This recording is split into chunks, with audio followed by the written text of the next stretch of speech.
Yıldızlar olsun. Yollar olsun. Tebrik ederim.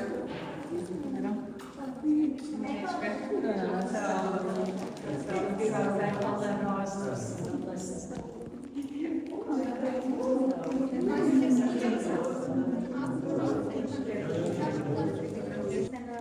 Allah sizden razı olsun.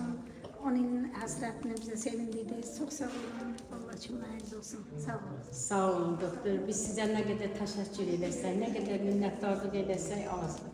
Göydə Allah, yerdə siz bizi sevindirdiniz. Allah sizi sevindirsin. Sizin də nə arzunuz, nə istəyiniz var, Allah yerinə yetirsin. Çox sağ olun doktor.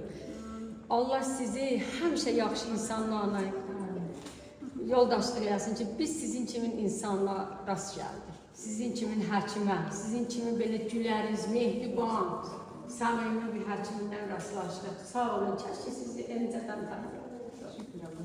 Şükür. Sağ olun. Biz bize. Sağ olun. Tebrik Sağ olun. İnşallah oyunda oynayasınız. İnşallah.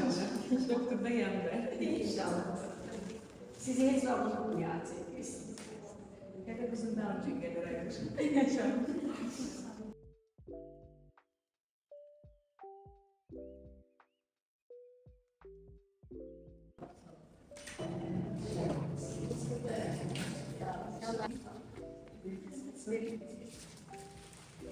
Princess. Hızlı, aynı şekilde hızlı. Tebrik ederim.